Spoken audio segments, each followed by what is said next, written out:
What's going on, it's the RapNerd, and I just got out of seeing the latest installment in the X franchise called MaXXXine, and this is a direct sequel to X, so if you have not seen X, you definitely need to go watch that before going into MaXXXine. There is a movie in between called Pearl, but it's more of an origin story of a character in X, so if you don't see that, it won't hold you back in MaXXXine in any type of way, but I suggest you watch all of them because we have a masterful horror trilogy on our hands with MaXXXine. I love this film and I think it delivered so well and is a nice cap off to these three films. So a little backstory before I get into my actual thoughts.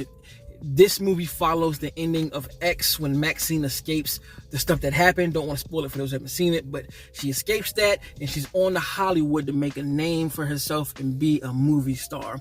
So when she's in Hollywood doing these different auditions and things, going after these character roles, the Night Stalker is also out and about in Hollywood. This film takes place in 1985. And if you know about the Night Stalker, he was out there murdering a whole lot of different women, and he finds his eye set on MaXXXine and he starts coming after her, and she is left here to figure out who and why. So this movie is again written, directed, and edited by Ty West, and he yet again switched the genre in this film as he did with the other three. And I have to give him his kudos, his applause. He definitely is a heavy hitter in the horror game, and it is irrefutable. I've always thought he was great from his earlier films like Innkeepers, The Sacrament. Thought he was always good, but here we can't deny the guy now because what he did with this film in particular, right, takes place in the 80s, like I said a second ago. Unlike a lot of films that I've seen who try and make films that take place in the 80s where they just kind of throw a filter on it, put characters in these vintage clothes, they have a synth 80s score, they might throw an 80s hit song in there somehow, and they're like, voila, we're in the 80s. And it doesn't work out completely how it would. You still feel like it's a movie made in a modern day time, but just someone trying to make it like the 80s. But no, here, Ty West delivers on the aesthetic, the visual prowess, the color grading, the palette, the grain, the texture of everything from billboards to commercials, vehicles. He does everything in this film to make you feel like this was actually made in the 80s. Like if you were to show somebody who didn't know this was made recently, they would definitely buy it. This was a film that was in the back of a blockbuster in the 80s that nobody knew about, because that's what it feels like, and I love it because of that. He goes the extra mile to capture the time, just like he did in Pearl and X, and I feel like that's an aspect that has made these three sets of films stand alone on their own, three different eras, and he just knocks it out the park.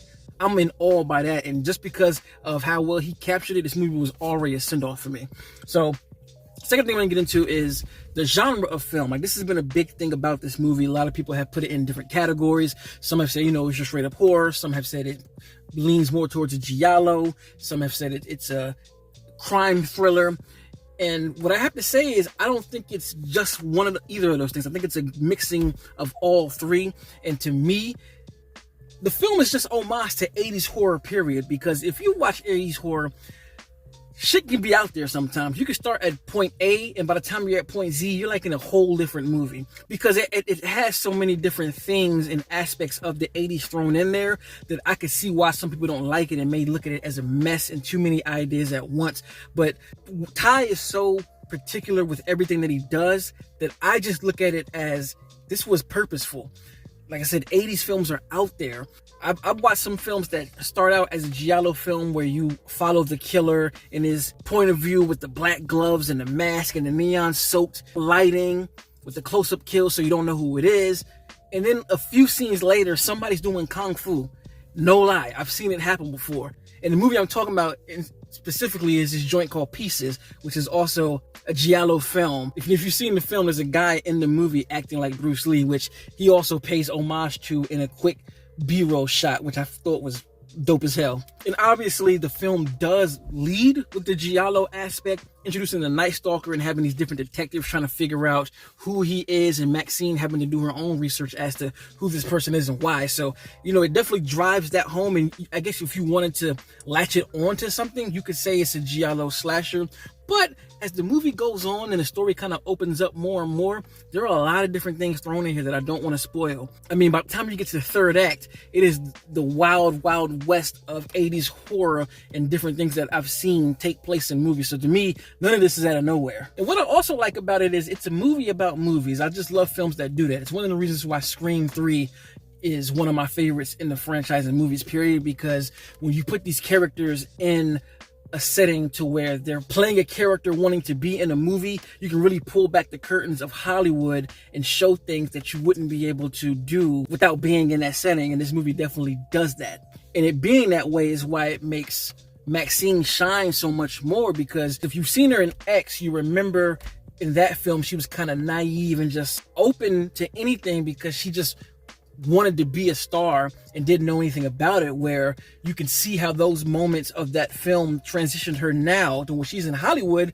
She's cold-blooded like everybody else. Like, she's not moved by anything that happens, and we get a really good scene to show how much she's adapted to this slum world known as Hollywood. She is definitely conditioned herself to be ready for this life. So you see that character development from X to now, and you also see different little Easter eggs left in X play in her psyche now, which also still keeps her a little bit on edge about what's to come. So that right there sums up Mia Goth's performance. She did an excellent job as MaXXXine, again, being able to show the different aspects of who she is in both roles in different movies. I thought that was a dope continuation of X. Now, the second standout to me was Kevin Bacon. He played an investigator, and he just is so smooth and cool, calm, and collected. He's this guy from Louisiana, so he has that southern drawl, and you kind of like the guy, but you also don't, because you know that he's a scumbag. And I just love how Kevin really plays with both of those things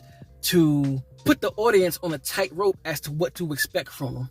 And everybody else in the film did a great job performance-wise. Whoever was on camera, they came and ate. I don't have time to speak about every single one of them, but nobody slacked off. I think the A game was brought across the board, especially her homie that works at the video store. I thought he was dope as well. Now, to continue on about the film, there definitely are less on-screen kills than the other two, but the body cast still goes on because, again, there are B-roll moments of, you know, the Night Stalker getting another victim, and you also get these slight nuances of him going to the victims, and the setup of the kill is there. And to me, I found parts of that to be just as disturbing as seeing the kill. And I thought they played that well to differentiate this one from the other two films. So I can definitely say people didn't like that, but me, I loved what they did because you still get some gruesome stuff.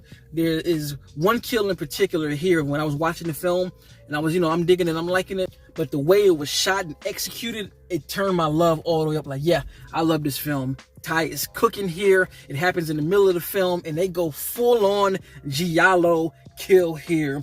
And this is why this film is a horror film. You could say it's a more of a crime thriller, but I think the violence is still really over the top in a lot of different ways. And I feel like the kills here are even recontextualized in a different way that you don't expect. There was one kill that caught me off guard. I was like, are they really gonna do this? And then they fucking did it, and my jaw was just on the floor like, that's kind of crazy. And I probably didn't mention it before, but the cinematography is gorgeous. Again, Ty knowing what to do to get this 80s atmosphere. I mean, there are sequences of MaXXXine walking in the alley, and you just see a whole ton of mist and smog, and you see her silhouette walking through the smoke, and she's bathed in like this reddish blue light from like signs, neon signs from buildings and the streetlights. It's just a lot of gorgeous stuff.